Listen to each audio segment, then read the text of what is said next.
Kaya, ako na naman. Ang daya. Palagi na lang akong tinataya mo. Dapat si Ate Lenlen din. Eh, syempre, magkapatid kami. Kaya magkakampi kami. O, taya ka. Tonton, Lenlen. Pawis na naman kayong dalawa. Pupulbuhan ko lang tong dalawa, ha, Happy? Hindi na kayo natigil, kayong dalawa. Okay ka lang? Mamsi, question lang po. Huwag po kayo magagalit, ha? Peace po tayo. Oo naman, ano yun? Bago niyo po ako ampunin, bakit wala pa po kayong anak ni Popsi? Bakit mo naman biglang natanong yan? Kasi po, si Tita Joy, 3 po yung anak niya. Si Kuya Tonton, Ate Lenlen, at saka si Baby Jeng Jeng po. Si Lola Boyong, 3 din po kayong anak nila. Eh bakit ikaw po wala?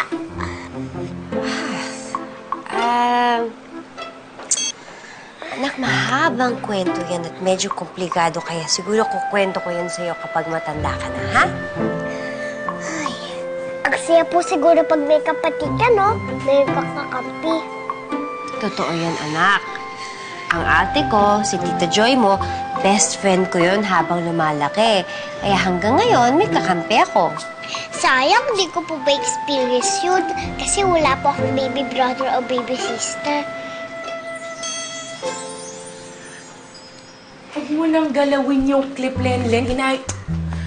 Happy, mauna na kami. Cut.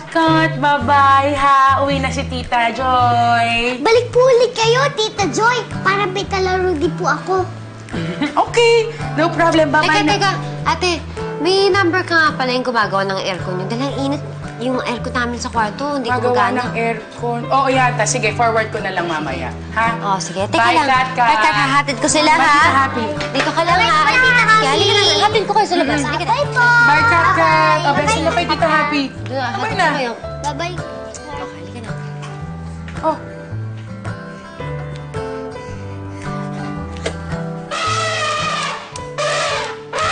When the elephant is restless, it means that she is in heat. Her non-stop roar serves as her mating call.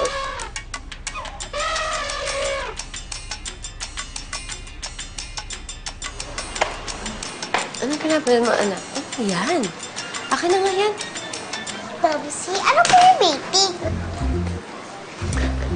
Mating? Diyos ko, hirap naman ng tanong mo, anak. Wala, hindi ba pwedeng math na lang yung tanong mo sa akin? Ayoko po, yun po talaga yung gusto kong tanong mating. Mating, bale, labing-labing? Yun yung ginagawa kapag, pag gumagawa ng baby. Pero, mag-asawa lang pwedeng gumawa nun. Okay po. Okay. Kulang tubig ka. Ang init? Init? Init? Tapos sabi to sa TV, hit? Di ba yung Tagalog ng hit, init?